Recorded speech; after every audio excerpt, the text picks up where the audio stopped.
వెళ్ళారా ఏమన్నా ఎమోషనల్గా? ఇప్పుడు మణికంఠ చాలా మంది కనెక్ట్ అయ్యారు. సో మీరు అలా ఏమన్నా మనకు బెనిఫిట్ అవ్వచ్చు అట్లా ఎమోషనల్గా ఉంటాయి?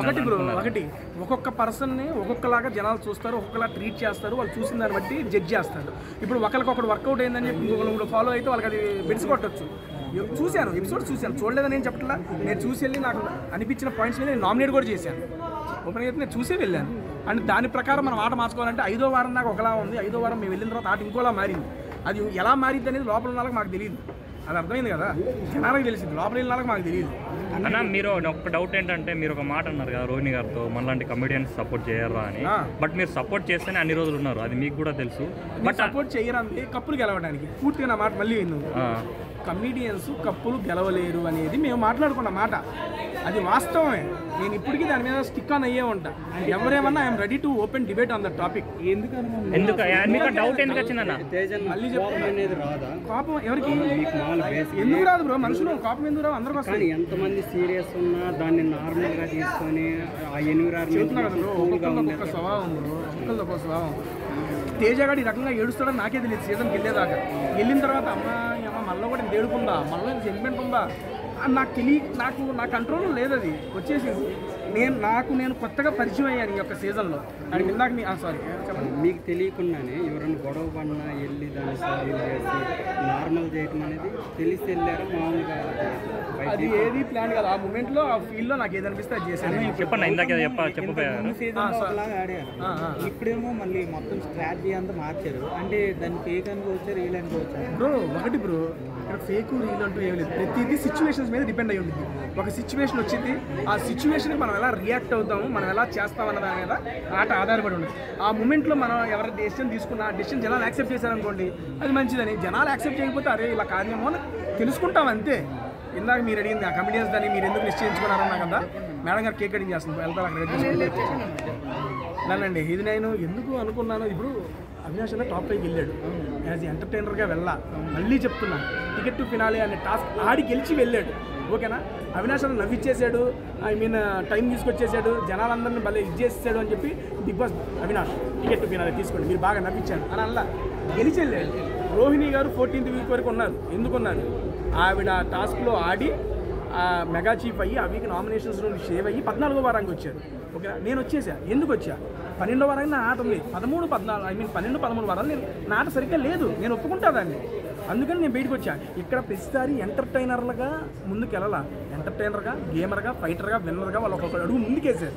నేను అందుకే ఓపెన్గా చెప్తున్నా, ఇప్పుడు మళ్ళీ చెప్తున్నా, రేపు ఫినాలే రోజున 5వ టాప్ 5 పొజిషన్లో అవినాష్ అన్న ఉంటాడు. అవినాష్ అన్న బయటకు వచ్చేస్తాడు. కానీ ఇప్పటిదాకా అందరూ అవినాష్ అన్న తోపాడాడు, గీకాడాడు, మీద బాగా నవ్వించాడు, టికెట్ మీద టాస్క్ కష్టపడ్డాడు, అది ఇది అని చెప్పారు కదా, అందరూ చెప్పారు. నేను బయటకు వచ్చినప్పుడు సార్ రోహిణి గారిని కూడా నెక్స్ట్ లెవెల్ ఆడారు మేడం, అసలు బీభత్సంగా మాట్లాడారు, అది ఇది అని చెప్పి రోహిణి గారిని కూడా చాలా బాగా పొగిడారు అందరూ. కానీ ఫస్ట్ టైం నామినేషన్స్లో వచ్చి ఏమైంది, ఎలిమినేటర్ బయటకు వచ్చారు. నేను ఇదే విషయం స్టేజ్ మీద నాగార్జున సార్ దగ్గర చెప్పానా, నెగిటివ్స్ ఏమి లేవు, ఆవిడ గ్యారంటీ నామినేషన్ బయటకు వచ్చేస్తారు. జనాలు ఓట్ చేస్తేనే ఉంటారు, లేదంటే బయటకు వచ్చేస్తారు. బయటకు వచ్చి చూసిన తర్వాత ఎవరికీ లేనంత పాజిటివిటీ రోహిణి గారు ఉంది. కానీ ఆ పాజిటివిటీ మొత్తం ఓటుగా మారలేదు. ఎందుకు అంటే ఎంటర్టైనర్ని అరే వీళ్ళు ఉంటే బాగుంటుందిరా అనుకుంటారు, కానీ వీళ్ళు ఉండాలిరా అనుకోరు. అది నిజమండి, ఎవరు ఒప్పుకున్నా ఒప్పుకోకపోయినా నిజం. నేనే అనుకుంటా, సినిమాలో కమెడియన్స్ని చూస్తాము, అరే వీళ్ళ ఎండింగ్ ట్రాజిడీ ఇచ్చినా ఫన్నీ ఇచ్చినా నవ్వుకుంటాం. హీరోయిన్లకి ట్రాజిడీ ఎండింగ్ ఇస్తే ఒప్పుకుంటామా? అరే ఏంట్రా ఇదని ఫీల్ అయిపోము. అండ్ అంతే మూవీ అంటే ఒక రియాలిటీ బ్రో. ఆ రకంగా చిన్నప్పుడు అలవాటు పడిపోయాం మన అందరం. ఇప్పుడు ఇది మీకు కాదు చెప్తుంది, టీవీలో చూస్తాం ప్రతి ఒక్కళ్ళు, ఇది యాక్సెప్ట్, ఎవరైనా ఒప్పుకోవాల్సింది, అవునన్నా కాదన్నా ఇది నిజం బ్రో. మీరు బిగ్ బాస్ లో స్ట్రాటజీ ఏమైనా వాడారా, లేకపోతే మీకు ఎలా అనిపిస్తే అలా బిహేవ్ చేస్తారా? స్ట్రాటజీ ఏముంటుంది బ్రో, మనం ఏదో అనుకున్నా అది వర్కౌట్ కాదు బిగ్ బాస్లో. ఎందుకంటే రోజుకి ఆయన ఆట మారుస్తాడు. ఎలా ఆడాలనేది మనం చెప్పలేము, ఆయన ఇచ్చిన దాన్ని బట్టి మనం ఆడాలి. అందుకని దానికి స్ట్రాటజీలు చేసుకొని వెళ్ళినా వర్కౌట్ కావు, అప్పటికప్పుడు ఏదో ఉంటుంది అంతే. మరి బిగ్ బాస్లో ఇప్పుడు కొంతమంది గేమ్ ఆడకపోయినా జస్ట్ ఏదో ఒక ట్రాక్ స్టార్ట్ చేసి ఆ ట్రాక్ మీద కూడా సక్సెస్ అయినా ఇప్పటిదాకా కంటిన్యూ అయ్యే వాళ్ళు కూడా కొంతమంది ఉన్నారు. సో అది వాళ్ళ గురించి మీరు ఏం చెప్తారన్న? బ్రో అలా అవుతుందని మీకు అనిపిస్తే అది నేనేం చేయలేను, నాకైతే అనిపించలేదు. అనిపించలేదా? కానీ అబ్బాయి నాకు బిగ్ బాస్ చెప్పేది నేను 6వ వారం నుంచి 13వ వారం దాకా ఉన్నా నా ఆట గురించి అడగండి చెప్తా. అదే 5 వారానికి ముందు 13 నిన్న లాస్ట్ వీక్ కూడా నేను చూడాల ఓపెన్ గా చెప్తున్నా. బిగ్ బాస్ బిగ్ బాస్ మీరు జనాలు ఎవడు హీరో అనుకుంటే వాడు హీరో బ్రో. కొంతమంది నన్ను హీరో అనుకుంటారు, నేను హీరోని. అన్న మీరు బిగ్ బాస్ లో ఏం నేర్చుకున్నారు? ఎలిమినేట్ అయినా ఆవిడ వెళ్ళిపోయిందయ్యా, నన్ను నుంచో పెట్టారా? అన్న మీరు బిగ్ బాస్ లో ఏం నేర్చుకున్నారన్న ఈ వీక్స్ లో? Good question bro. బేసిక్ గా మనిషి అన్నవాడు వచ్చిందంతా సంతృప్తి చెందాలని నేర్చుకున్నా బ్రో. లైవ్ నేను ఎక్స్పీరియన్స్ చేశా. లాస్ట్ టైం నేను 9 వారాలు ఉన్నా. 9 వారాలు ఉండి అది నా ఒక యూట్యూబ్, నేను మీలాగే యాంకర్ని ఫుడ్ వీడియోలు చేసుకునేవాడిని. నా లాంటి వాడు ఒక బిగ్ బాస్కి వెళ్ళి 9 వారాలు ఉన్నంటే చాలా గొప్ప. నేను దాన్ని గొప్పగా ఫీల్ అవ్వకుండా అరే మా అమ్మ రాలేదు కదా నెక్స్ట్ వీక్ అనే బాధను నేను లోపల పెట్టుకున్నా. ఆ 9 వారాలతో నేను సంతృప్తి చెందల. దానివల్ల నేను సంవత్సరం ఎఫెక్ట్ అయ్యా. ఈసారి మా అమ్మ లోపలికి వచ్చింది, టాప్ 5కి వెళ్ళాలి, వెండర్ కొట్టాలి అనేది పెట్టేసుకున్నాను అనుకో, మనిషి సంతృప్తి అందరు దేనికి అది పెట్టేసుకున్నాను. మళ్ళీ బయట రాగాలి, అబ్బా టాప్ 5కి వెళ్ళలేదురా తేజ, కానీ నేను బాధపడాల్సి వచ్చింది. వద్దు, వచ్చిందంతా సంతృప్తి చెందు, మూసుకొని కూర్చో, కొడతారు, మీరే కొడతారు.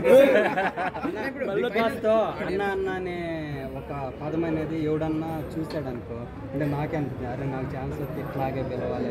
అది అసలు ఆ థాట్ ఎలా? నాకు పెద్దవాళ్ళందరూ అన్నాన్ని పిలవడం అలవాటు అండి. అదే అక్కడ అంతే. మామూలు అమ్మాయిలు అయితే మేడం అని అలవాటు. కొత్తలో మేడం, తర్వాత రావేపోవే ఎన్నో వస్తాయి. అది అలవాటు అయ్యేదాకా మేడమే వచ్చేస్తుంది. ఇందాక చెప్పిన మాటేనండి. బేసిక్గా ఎంటర్టైనర్స్ని విన్నర్స్గా చూడరు అనేది మేము అనుకున్న మాట. బయటకు వచ్చినాక తప్పు, మీరు విన్నర్లు అవుతారు, మీరు ఆడిన దాన్ని బట్టి అవుతారు, అది ఇది అన్నారు. గట్టిగా ఆడిన వ్యక్తి ఒక్కసారి నామినేషన్ రంగానే బయటకు వచ్చారు. ఓకేనా అండి? ఆయన అడిగిన దానికి కంప్లీట్ చేసిన తర్వాత నీకు చెప్తాను. అండ్ ఇప్పుడు అవినాష్ అన్న నేను మళ్ళీ చెప్తున్నా 5వ స్థానంలోనే ఉన్నాడు. ఎందుకంటే 2 సార్లు నామినేషన్స్లోకి వచ్చాడు. జస్ట్ ఓట్ బ్యాంక్ చాలా తక్కువగా ఉంది. కానీ ఎంటర్టైనర్లు గెలిపించుకుందామని మేము చెప్పినప్పుడు ఎలాగైతే రియాక్ట్ అయిన ప్రతి ఒక్కళ్ళు, సరే గెలిపించలేకపోయినా అట్లీస్ట్ కొన్ని స్థానాలు ముందుకు తీసుకెళ్దామని అనిపించి ఆయనకు ఓట్ వేయండి, సీరియస్లీ మేము అన్నది తప్పు అని చెప్పి వెనక్కి తీసుకుంటాం.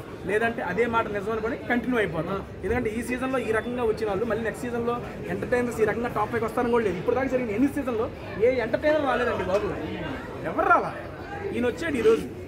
మీరందరూ దానికి సపోర్ట్ చేయాలి, ఎంటర్టైనర్ గెలిపిస్తాం అనుకుంటే 1-2 స్థానాలు ముందుకు తీసుకురండి. సీరియస్లీ మీరు అన్నదానికి మేము ఒప్పుకుంటాం. మీ అందరికీ ఓకే, అరే కాదురా జనాలు ఇలా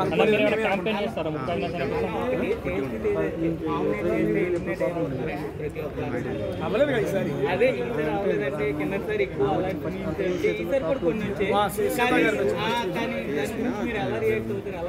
దాని నుంచి రియాక్ట్ అయ్యేది లేదు. సీజన్ 7 కోసం అది యాదృచ్ఛికంగా జరిగింది. ఇప్పుడు ప్లాన్ మీద ఏంటి కాదు, నాకు అనిపించి నేను నామినేట్ చేస్తాను. అది ఎలా జరిగింది.